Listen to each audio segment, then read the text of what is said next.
Are you staring out at a cold, bare garden and feeling that itch, that undeniable pull to get your hands dirty again? March is the ultimate tease in the gardening world. It's not quite summer, it's not quite winter, but for the smart gardener, it is the secret weapon month. While everyone else is waiting for the perfect warm day in May, you can be harvesting. That's right, harvesting. If you play your cards right this month, you'll be eating fresh food from your own soil while your neighbors are still buying sad, bland tomatoes from the grocery store. So forget waiting for the last frost date to become a distant memory. We are diving deep into the 15 absolute best crops you can get in the ground right now. These are the heavy hitters, the cold-tolerant champions, and the speedsters that will give you the earliest and most rewarding harvests of the year. Let's turn that March mud into a gold mine of flavor. First up, we have the undisputed king of the spring garden, peas. If you only plant one thing this month, let it be peas. Specifically, we are talking about snap peas and snow peas. These aren't just vegetables, they are sugar bombs on a vine. The moment that first sweet, crunchy pod hits your tongue, you'll forget all about the freezing temperatures outside. Peas are the ultimate March crop because they thrive in the cold, damp soil of early spring. They don't care if it snows again. In fact, a little chill makes them taste even sweeter. You want to get them in as soon as the soil is workable. That means it's not a frozen brick and it's not a mud pie. Just get those wrinkled little seeds into the ground about an inch deep. Give them something to climb like a trellis or some chicken wire and watch them go. By late spring, you'll be picking them by the handful and you will feel like a gardening genius. Now, while you're waiting for those pea vines to climb, you need something that's going to work hard and fast underground. That's where the radish comes in. Radishes are the impatient gardener's best friend. We are talking about a crop that can go from seed to salad bowl in as little as 3 weeks. 3 weeks! In March, that's practically a miracle. They're incredibly easy to grow, almost foolproof. Just sprinkle the seeds in a row, cover them lightly with soil, and keep them watered. The trick to a perfect radish is speed. You want them to grow fast, so they're crisp and spicy, not woody and hot. The cool March weather is perfect for this. They will pop up so fast, it'll feel like they're racing each other to the surface. And don't just stop at the classic red round ones. Try the French breakfast variety, or the pure white icicle. They add a crunch and a zip to any dish that you just can't buy at the store. Moving on to the backbone of the spring kitchen, the one and only spinach. If you've only ever eaten those plastic boxes of baby spinach from the supermarket, you haven't truly lived. Homegrown spinach, especially the varieties you plant in March, is on another level. It's tender, it's buttery, and it has a depth of flavor that is completely missing from the store-bought stuff. Spinach loves the cold. It'll sit there in your garden smiling at the frost while all the summer crops are shivering in their little seed packets, waiting to be planted. You can sow spinach directly into the ground now. Give it some rich soil, keep it moist, and it will reward you with an endless supply of leaves.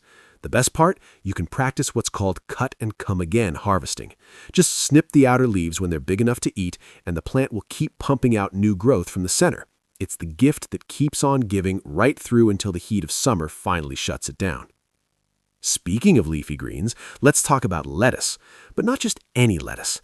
March is the prime time to get a whole symphony of lettuce going. Think beyond the boring iceberg. We are talking about mesclun mixes, oak leaf, romaine, and buttery Bibb varieties. Lettuce is another cold, hardy champion. You can scatter the seeds directly on the soil surface, press them in gently, and keep them damp. They'll germinate in the cool weather without any problem. The key here is succession planting. Don't plant one giant row of lettuce all at once. Plant a short row now, then another row 2 weeks later, and another 2 weeks after that. This way, you're not buried under a mountain of lettuce all at the same time. You'll have a continuous, steady supply of perfect salad greens for months. And just like the spinach, you can harvest the outer leaves and let the plants keep growing. Now, let's pivot to something that looks like it belongs in a fairy tale. The mighty kohlrabi. I know, it looks a little weird. It's like a spaceship or a creature from another planet with leaves sticking out of it. But do not let its odd appearance fool you. This is one of the most delicious, versatile, and easy-to-grow crops for March. It matures in the cool weather before the summer heat can make it tough and woody. The taste?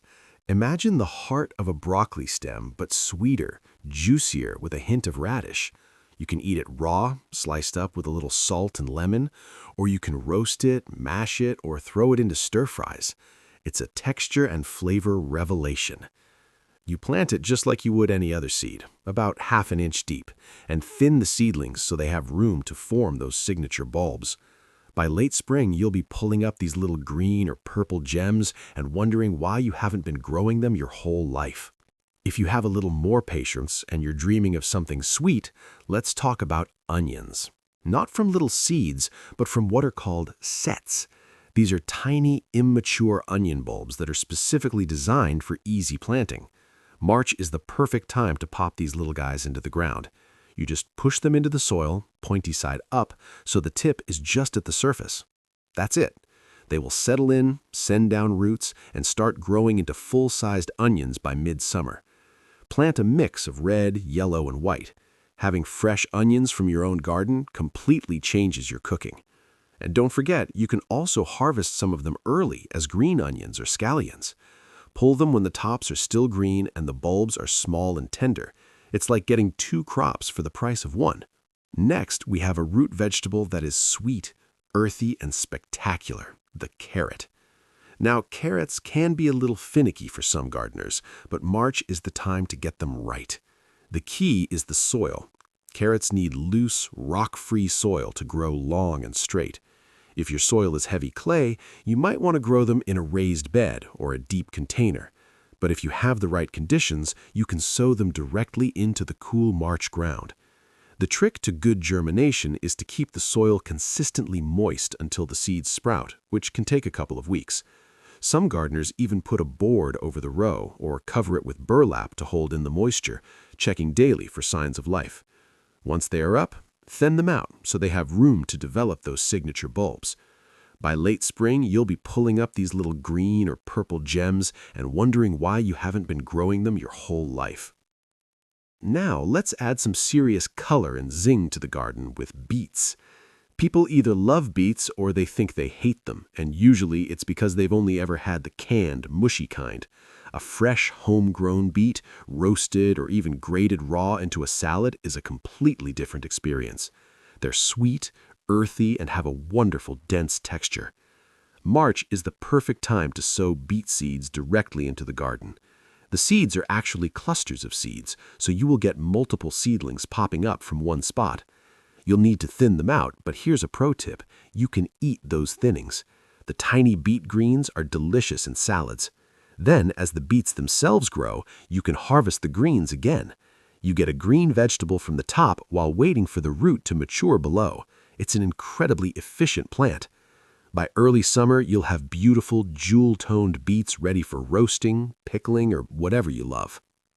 We're going to stay in the ground, but this next one is for the brassica lovers. It's time to talk about broccoli. Specifically, we are going to focus on getting your broccoli transplants in the ground this month.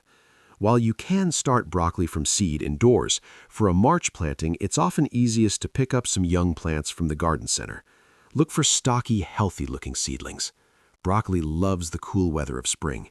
It will form those big, tight central heads as the temperatures are still mild. The real secret to broccoli, though, is that after you harvest that big central head, don't pull the plant out. Keep watering it. It will send out tons of smaller side shoots that you can harvest for weeks and weeks. It's the plant that keeps producing, stretching that one planting into a long, delicious season of homegrown goodness. If you love broccoli, you have to give its cousin some love too, cauliflower. Now, cauliflower can be a tiny bit more demanding than broccoli, but the reward is worth it. Those pristine white heads or the stunning purple or orange varieties are a showstopper in the garden and on the plate. Like broccoli, March is the time to get those transplants into the ground. The cool weather is essential for them to form tight, compact heads.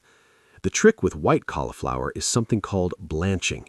When the head, which is called the curd, starts to form and is about the size of an egg, you need to tie the outer leaves up over it to shield it from the sun. This keeps it from turning yellow or brown and keeps it that perfect snowy white. It feels a little strange the first time you do it, but when you harvest that perfect unblemished head, you'll feel like a true gardening pro. Let's go back to the leafy greens with something a little different. Swiss chard. If you want a plant that is as beautiful as it is edible, this is it. With its vibrant neon-colored stems in bright yellow, pink, red, and white, Swiss chard is the supermodel of the vegetable patch. But it's not just a pretty face. It's incredibly tough and productive. You can sow chard seeds directly in the ground now. It's a cut-and-come-again champion. Just harvest the outer leaves and it will keep producing from the center all spring and often right through the summer and into the fall if you keep it watered. The leaves have a flavor similar to spinach, but a little more earthy and robust. You can use them in salads when they are small, or sauté them like you would kale or spinach when they are larger. It's beautiful, it's healthy, and it's almost impossible to kill. Now, this next one is for the people who like a little crunch and a lot of flavor in their life. Let's talk about turnips. I know, turnips have a bad reputation. People think of them as bland, boring livestock feed. But a young, freshly harvested turnip is a revelation. They are sweet, crisp, and have a delicate, peppery flavor. And just like beets, you get two crops in one. You can sow turnip seeds directly into the March soil. The greens will grow quickly, and you can start harvesting them when they are young and tender for salads or sautéing. As the days get longer and warmer, the roots will start to swell. Pull them when they are small, about the size of a golf ball or a little bigger. That's when they are at their sweetest and most tender. Roast them with olive oil and salt or slice them thin and eat them raw. They will change your mind about turnips forever. Let's not forget the allium family. We did onions, but now we need to talk about one of the most elegant and delicious menders, leeks. Leeks are the sophisticated cousin of the onion. They're sweeter, milder, and they add a depth of flavor to soups and stews that you just can't get from a regular onion. March is the perfect time to get leek transplants into the ground. You can start them from seed, but it takes a long time, so buying seedlings is a great shortcut for a March planting. The trick to growing a long, white, tender leek shaft is to blanch it as it grows. You do this by planting them in a deep hole or a trench, and as they grow, you gradually hill up the soil around the stem. This blocks the sunlight, keeping that part white and tender. It takes a little effort, but when you harvest those beautiful leeks in the summer, you'll know it was worth every second. All right, let's spice things up. It's time to plant some arugula. If you like bold flavors, arugula is your green. It has that signature peppery, nutty kick that makes salads exciting. It's also one of the fastest and easiest greens you can grow. Direct sow it in the ground now. It will germinate and grow so fast it will astound you. You can start harvesting the baby leaves in just a few weeks. Like lettuce, you should practice succession planting with arugula.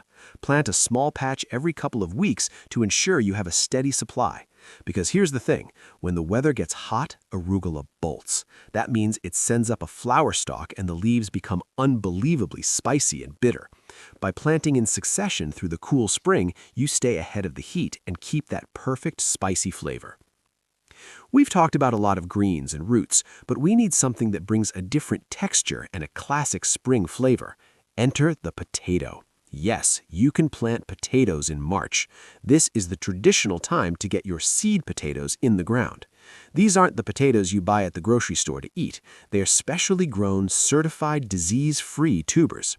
You can get them from any garden center.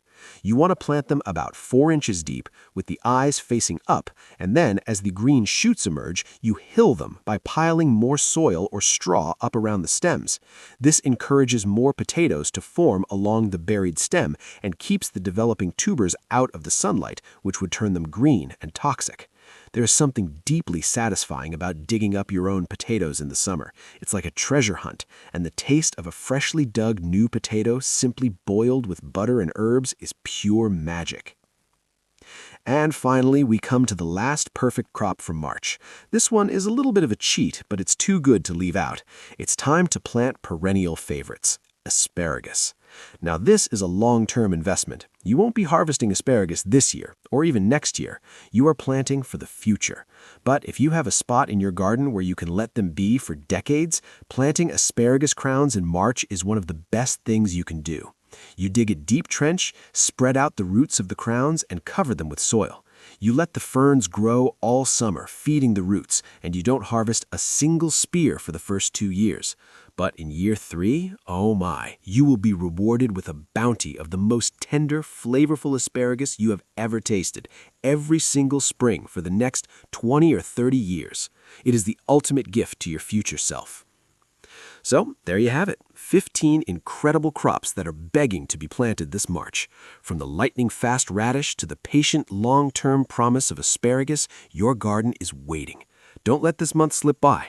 Get out there, feel the soil in your hands, and get planting. The taste of your first homegrown snap pea of the year is closer than you think. If this video inspired you, hit that like button. Share it with a friend who needs to start their first garden. And if you haven't already, subscribe to Everyday Harvest and tap the bell so you don't miss what to plant in April. Now go make this your best gardening season yet. I'll see you in the next one.